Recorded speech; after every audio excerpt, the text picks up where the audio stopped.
Buenas noches, queridos hermanos, que Dios les bendiga. Vamos a continuar con nuestro estudio del libro de Apocalipsis. De antemano quiero agradecerles, hermanos, que ustedes a través de este medio pues pongan atención a esta serie de lecciones. Es un libro muy hermoso, es un libro lleno de imágenes poderosas y hoy en este día no va a ser la excepción. El tema de hoy, el título de la lección de hoy es el sello de la victoria y va a estar basado en el libro de Apocalipsis, capítulo número 14, verso 1 al verso número 5. Capítulo 14, verso 1 al verso número 5. Hoy vamos a hablar de el sello de la victoria. Entonces, vamos a ver que este capítulo está enfocado en eso precisamente, en mostrarnos la victoria del pueblo de Dios. Es como si usted se pone a ver una película por televisión o por su sistema de video y de pronto usted va adelantando la película porque quiere conocer el final. Este es un final anticipado porque el pueblo de Dios, cuando recibió este mensaje en el primer siglo, estaba siendo perseguido. Ellos necesitaban saber que si es cierto, el mundo se mostraba entre tinieblas, con oscuridad, con persecución. El pueblo de Dios sufría, pero Dios tenía que decirles algo. El Cordero de Dios está de pie. Y nosotros tenemos una identidad con Dios que nos hace ahora participar de la victoria de ese Cordero. Para los hermanos del primer siglo este fue un mensaje alentador. Y este mensaje para hoy, para nosotros, después de 21 siglos después, ese mensaje para nosotros hoy es vigente.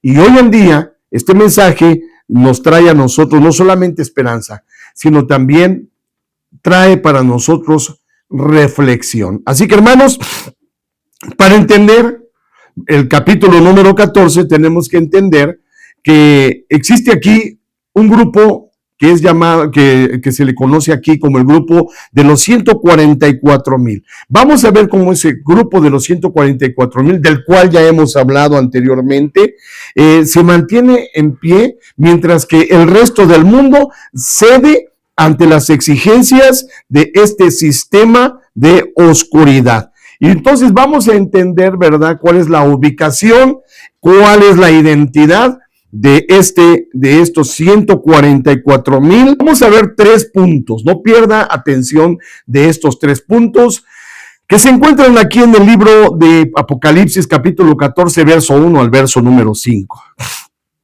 Y comenzamos con el primer versículo. Abra su Biblia, por favor, y vaya conmigo a el primer versículo del capítulo 14. Dice así: después miré, y he aquí el Cordero en pie sobre el monte de Sión, y con él 144,000 que tenían el nombre de él y el de su padre escrito en la frente. Aquí vamos a nuestro primer punto. Aquí vemos al pueblo de Dios sellado y apartado. Esto nos da a nosotros una primera conclusión.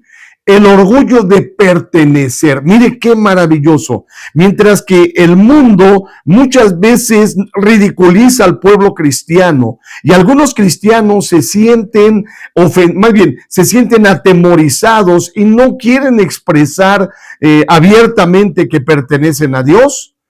El orgullo de pertenecer es el que distingue a los verdaderos hijos de Dios. Así que, mire, vamos a empezar. Primero que nada, el lugar de seguridad, de acuerdo al texto que estamos leyendo, es el monte de Sión. Y entonces aquí tenemos que encontrar el primer contraste. En el capítulo pasado encontramos nosotros a la bestia que surge del mar. Recuerde usted que el mar en el mensaje profético significa caos, significa naciones, significa inestabilidad. Bueno, mientras que por un lado esa bestia sale del mar, por otro lado, Juan ve al Cordero de Dios, o sea, al Señor Jesucristo, que está parado en el monte de Sión. Sión es la ciudad del Dios vivo. Sión es el lugar donde está la fuerza que no se puede mover. Es la verdadera fortaleza del cristiano. Entonces, primero que nada tenemos que entender a qué se refiere con el monte de Sión. En la Biblia, Sión era la ciudad de David. Este es el lugar donde Dios elige, o eligió más bien, establecer su trono terrenal allá en Israel. Proféticamente, este representa el lugar donde Dios reina. Bueno, usted debe de recordar que en la ciudad de Jerusalén, Dios escogió Jerusalén porque era un lugar alto, era un monte, y en ese lugar Dios eligió poner su presencia, y allí fue donde se construyó el templo de Jerusalén. Bueno, de manera física, este lugar existe, ¿verdad? Pero de manera profética, este lugar representa para el pueblo de Israel el lugar donde Dios se revela, el lugar donde Dios elige estar. Vea lo que dice el Salmo capítulo 2, verso número 6. Pero yo he puesto mi rey sobre Sión, mi santo monte. Sión representa para el pueblo de Israel el lugar sagrado. ¿Y dónde está el lugar más sagrado? ¿O dónde estaba el lugar más sagrado en los tiempos del Señor Jesucristo y para los tiempos de del pueblo de Israel? Bueno, el lugar más sagrado era Jerusalén, era el lugar donde él había elegido poner su santo templo. Entonces, desde luego que ese es el lugar físico, pero también representa algo, porque recuerde que Apocalipsis es un libro profético, por lo tanto representa esa fuerza, representa ese orden, representa ese lugar que no se puede mover. Es el lugar de la presencia de Dios. Es el lugar donde se puede tener comunión con Él. Sión es el monte entonces donde se construyó el templo de Dios. Era el único lugar en la tierra en donde la presencia de Dios habitaba de manera muy, pero muy especial. Vea lo que dice Salmo 132, verso número 13. Porque Jehová ha elegido a Sión, la quiso por habitación para sí. Para los tiempos de Moisés, Dios había elegido el tabernáculo para manifestar allí su presencia. Con el pasar de los años, Dios le permitió a Salomón que hiciera un templo, y en ese templo fue puesta el arca del pacto que representa el trono de Dios. Entonces Dios, en ese lugar, para el pueblo, representaba que Dios había elegido habitar en medio de su pueblo y había elegido estar allí. Imagínense usted la importancia para cada judío tener ese lugar. Era un lugar en donde podían tener intimidad con Dios. Bueno, dice aquí el texto que estos 144,000 no están en una oficina. No están en una oficina de gobierno, no se encuentran en ningún centro comercial.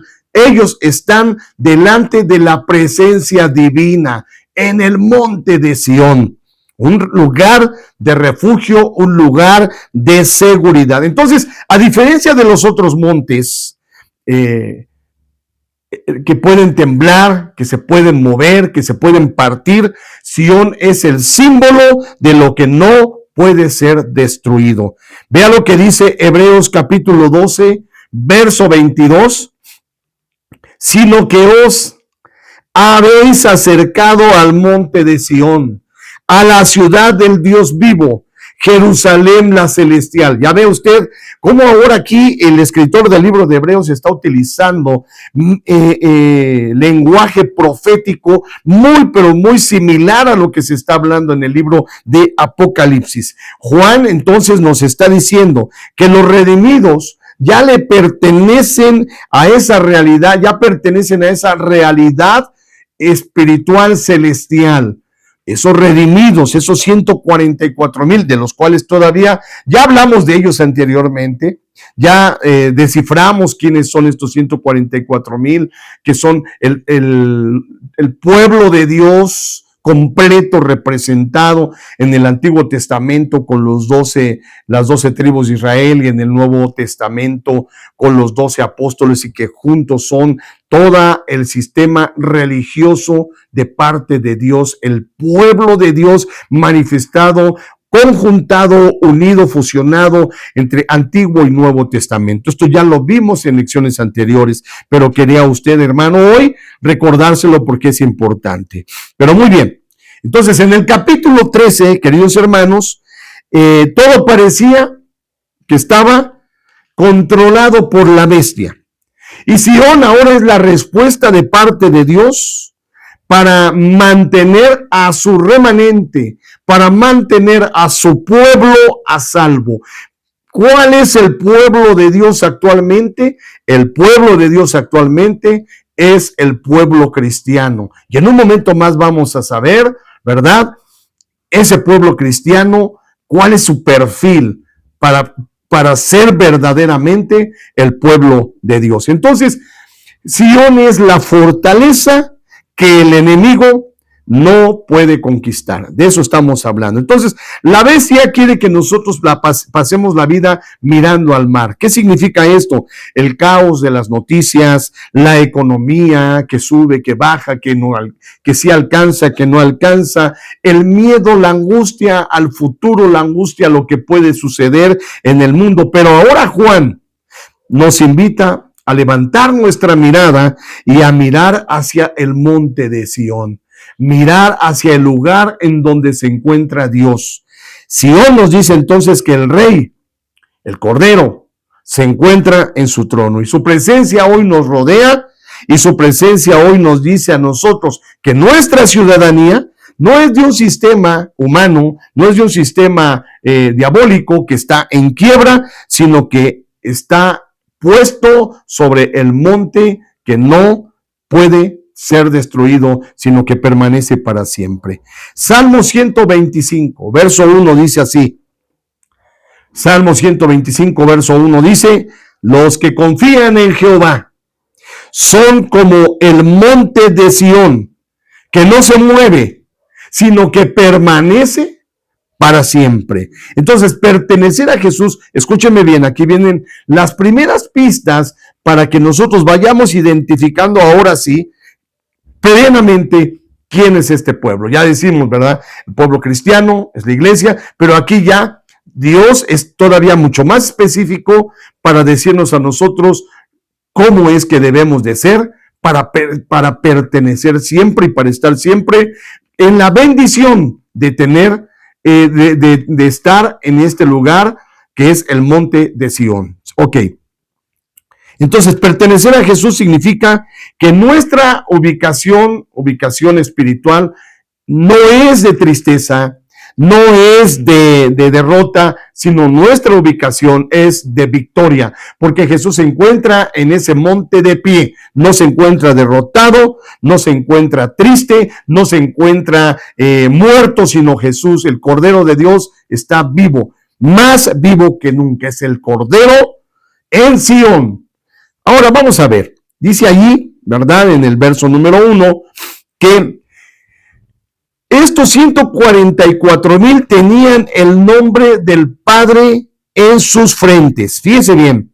Entonces, aquí viene la marca, mientras que la bestia ponía su marca 666, ya explicamos la semana pasada en qué consiste ese número, que es número humano de hombre. Vemos ahora que el nombre del Padre está puesto en la frente de aquellos 144,000. Entonces, fíjate, lo hemos enseñado varias veces, pero el sello en los tiempos antiguos o el nombre del amo de un esclavo indicaba que ese esclavo o esa persona tenía un dueño, le pertenecía a alguien, ya sea un esclavo o un soldado. Entonces, tener el nombre de Dios, querido hermano, escúchelo bien, no es una carga. Es un blindaje que indica que somos su tesoro especial. No solamente estamos sellados, sino que somos, escúchenlo bien, exclusivos de Dios. Le pertenecemos a Dios de manera exclusiva. ¿Entiende usted lo que significa ser exclusivo de alguien? ¿Entiende usted lo que significa que le pertenecemos a alguien y que a nadie más le pertenecemos solamente, en este caso, solamente a Dios? Dice Isaías, capítulo 43, verso 1. Vea cómo dice. Y dice Dios lo siguiente: no temas, pues yo te redimí. Te puse nombre, mío eres tú. Entonces el mundo intentó o intenta poner una marca, 666, para controlar el acceso al pan, para controlar la economía, las finanzas, todo. Pero Dios puso su nombre en nosotros para garantizarnos que tenemos vida, que es mucho más importante que las cosas que perecen como el pan o la economía. Así que Dios nos está blindando, está poniendo alrededor de nosotros un blindaje, su sello, invisible al ojo humano, pero visible en la realidad espiritual, que nos permite a nosotros saber que somos exclusivamente de Dios. ¿Por qué lo pone en la frente? Bueno, la frente significa que la mente es conquistada por la verdad divina, por la verdad de Dios. La mente está siendo conquistada por la verdad enseñada de parte de Dios en su palabra. ¿Por qué en la frente? Porque es el lugar de los pensamientos y de la voluntad. Aquí en la mente es donde nosotros pensamos, donde tenemos los pensamientos buenos o malos. Aquí en la mente es donde tomamos decisiones para saber hacer uso de nuestra voluntad. Entonces, ser sellado y ser apartado para Él significa que nuestra forma de pensar, escúchenlo bien, ya no pertenece al sistema de este mundo. Romanos capítulo 12, verso número 2, nos dice a nosotros que nosotros, los cristianos, no nos debemos de conformar o no nos debemos de identificar plenamente con las costumbres, modas, pensamientos de este mundo, sino que nosotros tenemos que cambiar, transformar nuestra manera de pensar por medio de la palabra de Dios. Entonces, es en nuestra mente allí donde Dios pone su palabra para renovar nuestros pensamientos y para renovar nuestra vida. ¿Se fija? No solamente somos exclusivos de Dios, sino que su blindaje consiste en que su palabra es la que nos da protección especial, porque a través de su palabra es que nosotros vamos entendiendo para qué servimos, para qué estamos vivos y hacia dónde vamos. Y todo ese propósito no lo ha puesto el ser humano, lo ha puesto Dios, y por medio de su palabra nos es revelado, lo vamos entendiendo y lo vamos nosotros atesorando en nuestra vida. Es por eso que nuestra manera de ser, al ser gobernada por la palabra de Dios, va a permitir que nosotros seamos de manera diferente. ¿Ok? Vea lo que dice ahora el libro de Segunda de Corintios, capítulo 10, verso 3 al 6. Porque estos 144,000 que aparecen aquí no están confundidos. Ellos saben bien quién es su dueño. Y mire esta anotación, Segunda de Corintios 10, 3 al 6. Dice así: somos humanos, pero no luchamos como lo hacen los humanos. Usamos las armas poderosas de Dios, no las del mundo. Las usamos para derribar las fortalezas del razonamiento humano y para destruir argumentos falsos. Destruimos todo obstáculo de arrogancia que impide a la gente, que la gente conozca a Dios. Capturamos los pensamientos rebeldes y enseñamos a las personas a obedecer a Cristo. Y una vez que ustedes lleguen totalmente a ser obedientes, castigaremos todo el que siga en desobediencia. Fíjese lo que dice aquí la palabra de Dios. El orgullo de pertenecer a Dios se manifiesta cuando nuestras decisiones, óigalo bien, nuestras decisiones reflejan la verdad de Dios viviendo dentro de nosotros. la enseñanza de Dios viviendo en nuestra voluntad. Cuando el Padre, a través de su palabra, viene y hace morada dentro de nuestro corazón, dentro de nuestra mente. Y entonces de esta manera es como se manifiesta este sello maravilloso de Dios. Ese sello maravilloso de Dios, que es el Espíritu Santo, empieza entonces a tomar control en nuestra vida y a hacer que nosotros cambiemos para convertirnos en personas que Dios, como Dios quiere que nosotros seamos, personas idénticas a nuestro Señor Jesucristo. Tengo una pregunta para usted. Es una pregunta muy profunda. Muchos la van a poder contestar de manera superficial. Pero mire lo que esta pregunta le indica hoy que usted reflexione. ¿Hay señales en tu vida? ¿Hay señales en tu vida de que tú le perteneces a Dios? ¿Hay señales en tu vida de que tú le perteneces a Dios? Hermanos, el mundo nos ofrece una identidad basada en lo que podemos comprar o en el sistema al que pertenecemos, a este sistema humano, al que muchos por miedo se identifican con él, hablando de algunos cristianos. Pero en el monte de Sión, nuestra identidad está perfectamente definida por quiénes somos. ¿Quién soy yo? ¿Quién es usted? Tenemos una señal dentro de nosotros que nos permite a nosotros darnos cuenta que le pertenecemos a Dios. El sello en la frente es un recordatorio de que pase lo que pase en la economía de la tierra, en las circunstancias adversas de la tierra, pase lo que pase, nuestra herencia está firmada por el nombre de Dios, que es sobre todo nombre.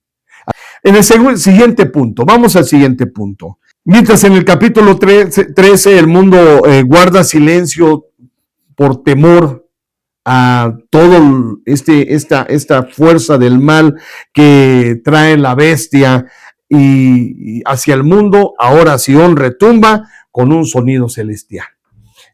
Segunda idea, la importancia de la alabanza.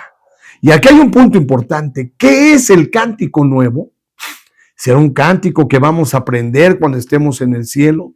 ¿Será una nueva revelación que viene para tiempos postreros, tiempos posteriores?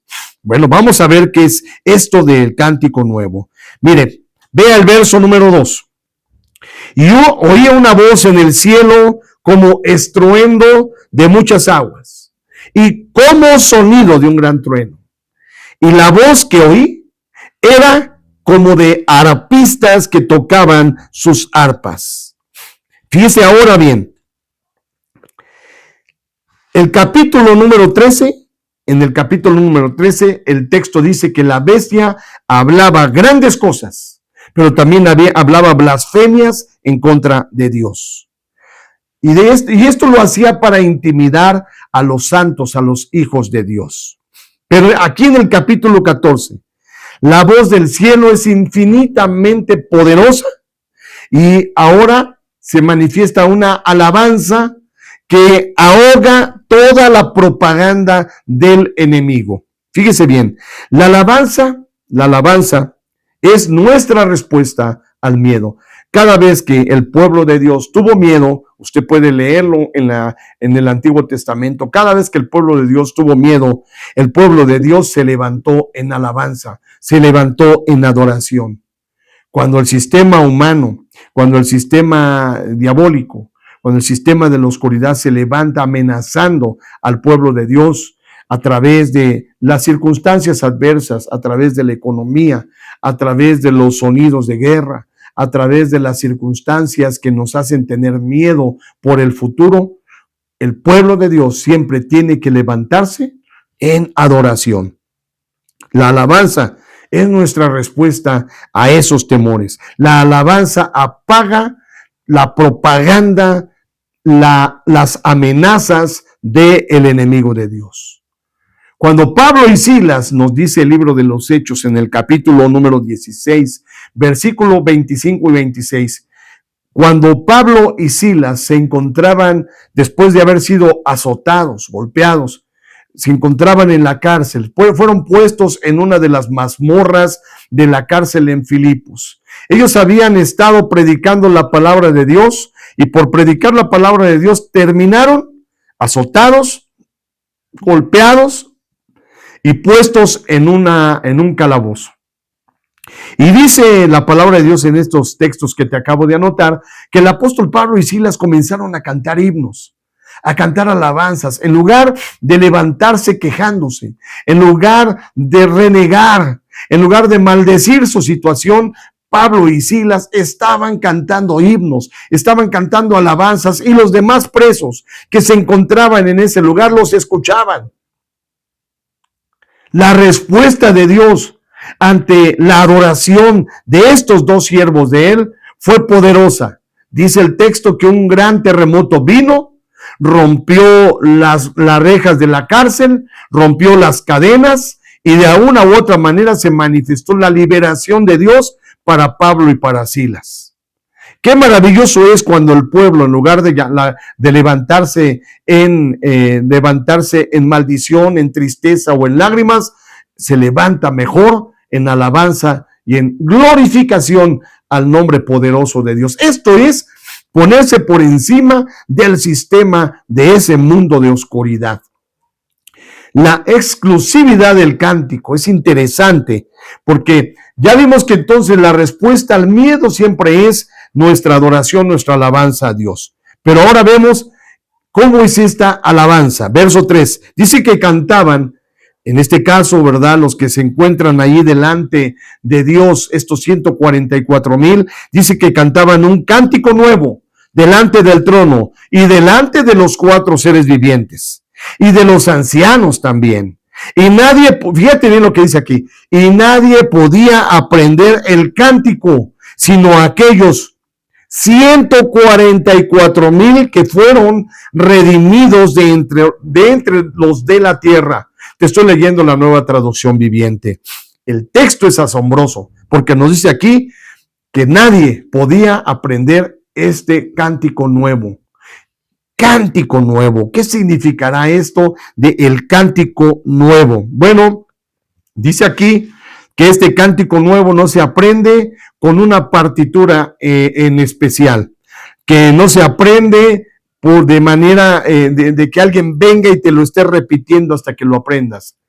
Este cántico nuevo se aprende por experiencias adversas. Por eso dice aquí el texto que estos 144,000 fueron redimidos de entre los de la tierra. Estos redimidos fueron liberados de su vida de esclavitud al pecado. Ellos tenían experiencias muy personales que ahora les permitían a ellos cantarle a Dios. No es una canción que se escucha, es una vida que se cuenta, es una experiencia que se dice, es una experiencia que se ha vivido. Es nuevo, porque el ritmo, no porque sea un ritmo nuevo o se haya descubierto un ritmo nuevo, sino porque surge de una nueva naturaleza, una persona que ha sido renacida por medio de las aguas del bautismo. Y esto, ¿verdad?, ha venido para traer un testimonio a través del canto. El que ha pasado por una experiencia y ha entendido que necesita la redención por medio de las aguas del bautismo, esa persona entonces está declarando que ha vencido las pruebas nuevas de su vida, que ha vencido todas las pruebas que se le han presentado, que las más actuales las ha vencido, pero gracias a la bendición de la fortaleza que Dios le da a aquellos sus hijos. El mundo puede imitar nuestras ceremonias. El mundo puede imitar nuestra forma de ser, pero el mundo lo que no puede hacer es imitar la alegría que sentimos en medio de la crisis. Solo el que ha sido rescatado de la marca de la bestia por la mano de Dios conoce la letra de un canto de agradecimiento a Dios, de un agradecimiento profundo. Vea lo que dice Primera de Pedro capítulo 2, verso 8 y 9. Dice así: Él es la piedra que hace tropezar a muchos, la roca que los hace caer, se refiere a Jesús. Tropiezan porque no obedecen la palabra de Dios y por eso se enfrentan con el destino que les fue preparado. Pero ustedes no son así, porque son el pueblo elegido, son sacerdotes del Rey, una nación santa, posesión exclusiva de Dios. Por eso pueden mostrar a otros, aquí viene cántico nuevo, por eso pueden mostrar a otros la bondad de Dios, pues Él los ha llamado a salir de la oscuridad y entrar en su luz maravillosa. No es un canto que yo voy a aprender en el futuro, no es un canto que me va a ser revelado más bien en el futuro, sino es un canto que se desprende de mi agradecimiento a Dios por darme la fortaleza para salir de las pruebas que enfrento día con día. Es un pueblo redimido, es un pueblo agradecido. Un pueblo redimido es un pueblo que canta, es un pueblo que se levanta en adoración y en alabanza a Dios. Esta adoración, esta alabanza, es un sello de la resistencia ante la adversidad, de la resistencia ante las pruebas. Los 144,000 se encuentran delante del trono. Esto es lo que nos marca el texto. Ellos no están esperando a que la batalla termine. Fíjese bien en esta posición de ellos. No están esperando a que la batalla termine, sino que están listos para adorar. La batalla ya terminó. La victoria es del pueblo de Dios. Saben que quien ganó es el Señor Jesucristo. Entonces, vemos aquí, ¿verdad?, que la alabanza es espontánea y nace de un corazón agradecido y le muestran a través de su cántico un amor muy grande hacia el Cordero, hacia el Señor Jesucristo, que entregó su vida por nosotros, y celebran junto con el Señor Jesucristo allá en el monte de Sión, celebran esta victoria.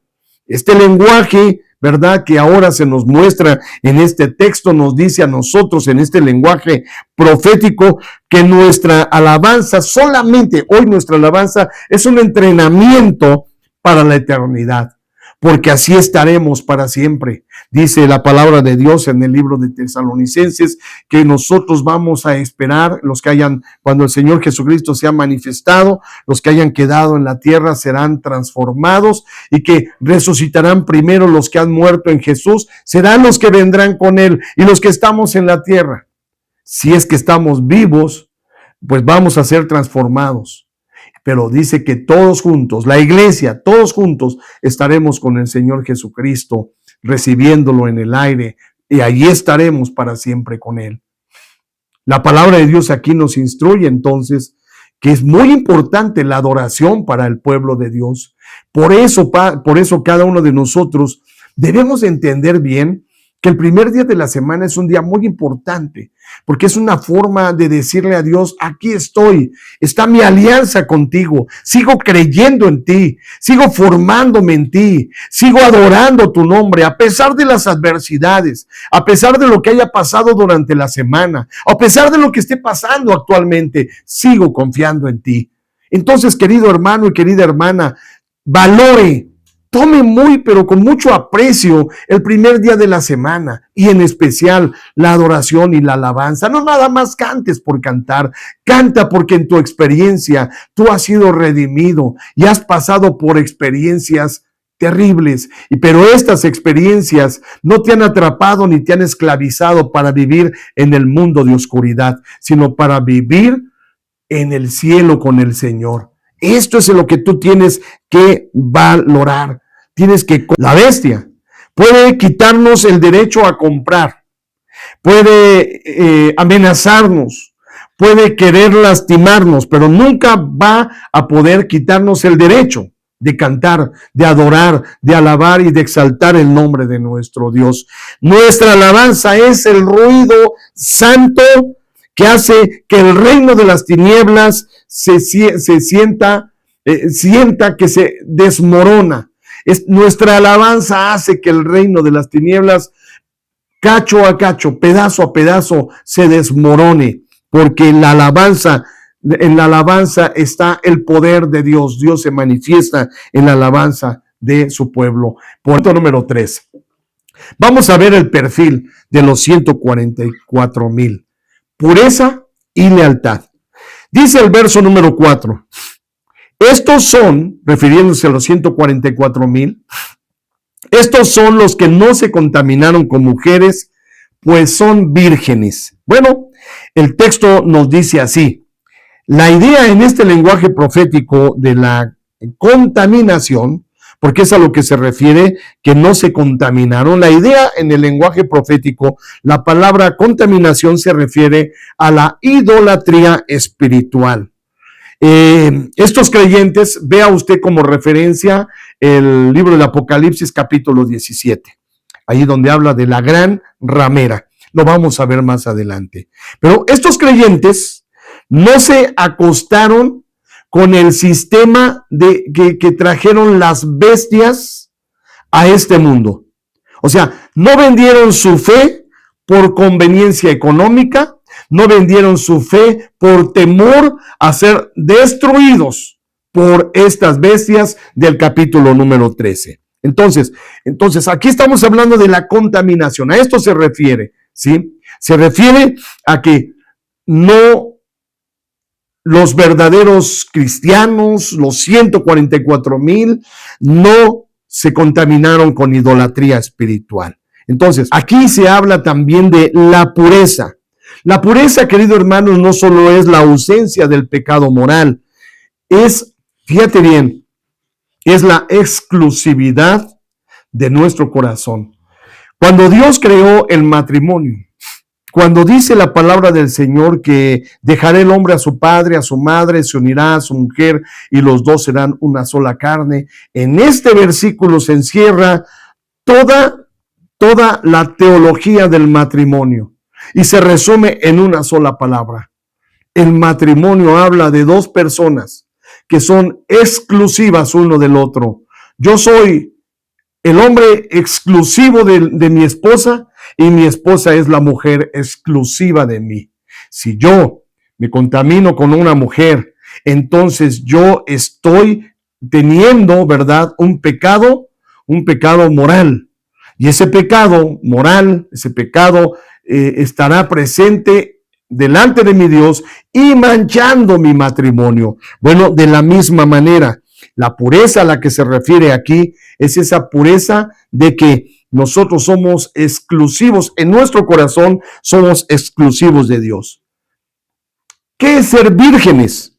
Para Dios, en un mundo que nos invita a ser infieles en nuestra fe, nuestro modo de vivir demuestra que somos puros delante de Dios cuando no solamente llevamos a cabo nuestra exclusividad, sino que nos mantenemos al margen de la vida de pecado en este mundo. Cuando nosotros renunciamos al mundo de tinieblas, cuando renunciamos a toda aquella contaminación pecaminosa. Con esto queremos decir nosotros que somos personas perfectas, no. Lo que quiere decir, lo que Dios espera de nosotros es que nosotros nos mantengamos siempre exclusivos para Él y que nos mantengamos firmes en nuestra fe para con Él, pero una fe verdadera, no una fe solamente de boca. Mira lo que dice 2 de Corintios, capítulo 6, verso número 6. Dice así: demostramos lo que somos por nuestra pureza, nuestro entendimiento, nuestra paciencia, nuestra bondad, por el Espíritu Santo que está dentro de nosotros y por nuestro amor sincero. Con fidelidad predicamos la verdad. El poder de Dios actúa en nosotros. Usamos las armas de la justicia con la mano derecha para atacar y con la mano izquierda para defender. Servimos a Dios, ya sea que la gente nos honre o nos desprecie, sea que nos calumnie o nos elogie. Somos sinceros, pero nos llaman impostores. Fíjate lo que está diciendo Pablo. Para el mundo nosotros somos hipócritas.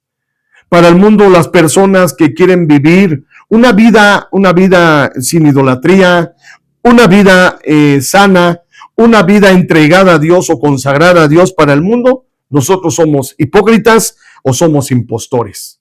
Pero como dice aquí el apóstol Pablo, hay forma de demostrarlo. Demostremos que somos puros, demostremos que somos gente entendida espiritualmente, demostremos que somos pacientes en las tribulaciones y en las pruebas, y demostremos que somos bondadosos con todos. ¿Cuándo lo tenemos que demostrar? Cuando nosotros, cuando nosotros nos honren o nos respeten o no. O sea, tenemos que demostrarlo cuando estamos en prueba o cuando no estamos en prueba, cuando estamos en abundancia y cuando estamos en momentos de escasez. Esto es lo que quiere que nosotros, esto es lo que va a hacer que nosotros nos distingamos de las demás personas. Así que Dios quiere en nosotros un discipulado radical, que seamos nosotros aquellos que siguen al Cordero a donde quiera que Él va. Ve al verso 4. Estos son los que siguen al Cordero por donde quiera que va. Estos fueron redimidos de entre los hombres. Son primicias para Dios y para el Cordero. Entonces, la marca distintiva de aquellos que son cristianos verdaderos, estos 144,000, esta marca distintiva se encuentra en su pureza y se encuentra en su lealtad. Se encuentra en su exclusividad para con Dios y se encuentra en su fidelidad, su fe, su fe en Cristo hasta el final, sin importar las circunstancias. Pero también se distingue en que siguen al Cordero o siguen a Jesús a donde quiera que Él va. Esta es la marca distintiva de aquel que es redimido, de aquel que forma parte de estos 144,000, de aquel cristiano que sigue a Cristo. Seguir al Cordero es fácil, ¿verdad? Seguir al Cordero es fácil porque el Cordero confía en nosotros, el Cordero nos da fortaleza para seguirlo. Pero los 144,000 nos siguieron también cuando el Cordero fue al matadero.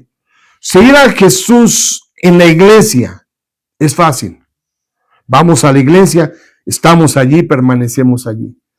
Pero también cuando el Señor Jesucristo fue llevado al matadero, cuando Él fue llevado a la crucifixión, también ahí tenían que demostrarse quiénes eran sus verdaderos seguidores. Sus discípulos, muchos de ellos corrieron, huyeron, estaban confundidos, no sabían qué había pasado, pero cuando el Señor Jesucristo resucitó y les mostró las pruebas indubitables de que Él estaba vivo y fue ascendido al cielo, el pueblo de Dios cambió cuando el Espíritu Santo vino y les dio esa fortaleza para aún dar su vida por el Señor Jesucristo. De igual manera, Él espera que hoy nosotros también en la victoria del Señor Jesucristo le sigamos, pero también en las pruebas continuemos con Él. Cuando la iglesia, ¿verdad?, es probada, cuando nosotros como cristianos somos presionados por el sistema de este mundo, tenemos que seguir a Jesucristo a donde quiera que Él vaya.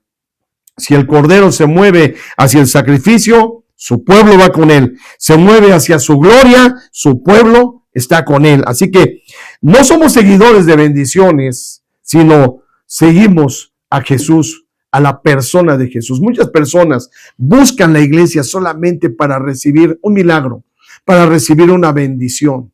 Y una vez que obtienen esto, se olvidan por completo de Dios, se olvidan por completo de Jesús, porque no están siguiendo a Jesús. Lo que está diciendo este texto es que los 144,000, los redimidos, son aquellos que siguen al Cordero, no que siguen sus bendiciones, sino que siguen a la persona de Jesús. Hermano, hermana, ¿tú estás siguiendo a Jesús? ¿Estás realmente siguiéndolo a Él? Yo sé que muchos de ustedes van a contestar, sí, nosotros seguimos a Cristo y no al hombre. No, hermano, seguir a Cristo significa ir a todos lados donde Él está. es movernos hacia donde Él se mueve, y si Jesús se mueve, allí tú también tienes que estar. Si Jesús se mueve hacia el hospital para bendecir a alguien, si se mueve hacia la adoración el día domingo, si se mueve el Señor Jesucristo hacia en la visitación, si se mueve el Señor Jesucristo a la compasión, si se mueve el Señor Jesucristo al perdón, si se mueve el Señor Jesucristo a la bondad, ¿dónde crees que debes de estar? Debes de estar con el Señor Jesús. Jesucristo dijo, imitadme a mí, hagan lo que yo hago, así como ven que yo hago, ustedes también háganlo. El Señor es lo que quiere que nosotros hagamos. Dice el libro de Juan, capítulo 10, verso 27, mis ovejas oyen mi voz, y yo las conozco, y me siguen. Qué interesante, qué bonito este paisaje de aquellos que siguen a Jesús, porque Jesús les habla y ellos le siguen. Jesús les habla y ellos le conocen. Y el Señor también nos conoce. Y aquí viene una parte también importante de aquellos 144,000, que es el pueblo de Dios, la integridad. El pueblo de Dios debe de ser un pueblo íntegro. Dice allí el verso 5, y en sus bocas no fue hallada mentira, pues son sin mancha delante del trono de Dios. Muchos cristianos dicen no ser mentirosos. Muchas personas dicen no mentir. Muchas personas afirman que ellos hablan siempre la verdad. Pero bueno, la idea que aquí nos trae el texto es que el pueblo de Dios es un pueblo con un lenguaje que los caracteriza a ellos, un lenguaje que no tiene mancha. O sea, no tener mancha no significa perfección humana, sino significa estar cubiertos por la justicia de Cristo, y óigalo bien, y vivir en transparencia. Esto no significa que toda la gente debe de saber todos tus secretos o de saber toda tu vida, pero vivir en transparencia, querido hermano, significa vivir en integridad. Yo soy cristiano que vivo íntegramente cuando me ve la gente y cuando no me ve, y que no voy a cambiar en ningún aspecto de mi vida, en ningún aspecto moral y espiritual, me vean o no me vean las demás personas. La integridad es algo que Dios valora mucho en sus hijos. Nuestra mayor resistencia contra el sistema de este mundo es nuestra integridad. El mundo le gusta la gente que miente. Se cree más la mentira que la verdad. Muchas personas están más dispuestas a parar sus oídos a un chisme que parar sus oídos a la verdad de Dios. Muchas personas están más dispuestas a creer una mentira o que se ha repetido muchas veces y que se convierte en verdad para ellos. Y creen mentiras porque no saben y no conocen la verdad. Muchas cosas, muchas personas se mueven en base a eso. En el mundo la gente se mueve así, pero nosotros como cristianos tenemos que aprender a apreciar la integridad de nuestros hermanos, aprender a apreciar la integridad de nuestras hermanas y dejar a un lado los pensamientos maliciosos y dejar a un lado los pensamientos que nos llevan hacia escuchar rumores. Escuchemos la verdad de nuestros hermanos, porque si nuestro hermano forma parte de la iglesia, es un hermano íntegro al que debemos de creerle. Si él está mintiendo, si él no está diciendo la verdad, tarde o temprano se va a desenmascarar su forma de ser, porque no hay nada oculto que no haya de ser puesto a la luz, porque la luz de la verdad de Dios siempre descubre a los mentirosos y la mentira. Vea lo que dice el libro de Sofonías, capítulo número 3, verso 13. Los del remanente de Israel no harán nada malo. Fíjate cómo dice. Nunca mentirán, ni se engañarán unos a otros. Comerán y dormirán seguros, sin que nadie los atemorice. ¿Sabes qué causa temor en un grupo como los grupos donde movemos, incluso en nuestras congregaciones? Lo que causa temor son precisamente eso, los chismes, el qué dirán, la falta de integridad en algunos de los miembros. Por eso, querido hermano, usted ponga esta resistencia al sistema humano, al sistema del mundo, que le gusta que las personas vivan así, los que son del remanente, de los redimidos de Dios, los 144,000, los cristianos, los hijos de Dios, ellos viven una vida íntegra o están luchando por vivir una vida íntegra. ¿Me entiende? Entonces, esto se trata. Hermanos, entonces, la bestia quiere que usted, los cristianos, sean pragmáticos. ¿Qué quiere decir esto? Que mienta usted un poco para encajar en esta sociedad. Que se contamine un poco para prosperar. Pero los 144,000 nos enseñan que la mayor riqueza es estar sin mancha delante del trono, sin que nadie tenga algo que reprocharte. Su lealtad no es una carga. La lealtad a Cristo no es una carga. La lealtad a Cristo es una corona de victoria. Los 144,000 no solo llevan el nombre de Dios en sus frentes, lo llevan en su caminar diario. ¿Se fija? ¡Qué maravilloso! Por eso, hermanos, vamos a concluir. Hemos pasado de la confusión del capítulo 13 a la claridad del capítulo 14. La lección de hoy no se trata de números complicados, de miedos futuros. La lección de hoy se trata de una decisión personal de pertenencia. Si usted ya le pertenece a Cristo, usted ya se bautizó y forma parte del pueblo de Dios, ahora usted tiene que decidir todos los días si es de los que siguen a Cristo o de los que se mantienen a la expectativa. El Señor quiere que usted sea de los que siguen al Cordero a donde quiera que Él va, de los que tienen en su frente, en su corazón, tienen allí el nombre de Dios, porque la voluntad de ellos, la voluntad de aquellos que han confiado en Dios y que tienen el nombre de Dios en la frente, su voluntad, sus pensamientos, todos están enfocados en la verdad que Dios revela por medio de su palabra. Y también, ¿verdad? Dios quiere que nuestra alabanza le dé fuerza a nuestra vida, que nuestra alabanza sea un testimonio de que Dios nos ha ayudado a salir de nuestras más grandes pruebas y que día con día Dios trae para nosotros una victoria nueva, un cántico nuevo. Dice la palabra del Señor que la misericordia de Dios se renueva día con día. Entonces, no permitan que la economía, las noticias malas que vienen de parte del mundo del mal, no permitan que estas noticias los desanimen. Ustedes son la primicia de Dios. Fuimos rescatados con la sangre del Cordero y fuimos apartados para la gloria de su nombre. Que esta semana tu caminar, querido hermano, sea tan puro y que tu alabanza sea tan fuerte que el mundo del mal vea que ustedes tienen su alianza bien puesta en el monte de Sión, al lado del Cordero al que seguimos, a donde quiera que Él vaya. Así que, hermanos, el Cordero está de pie y nosotros estamos con Él también.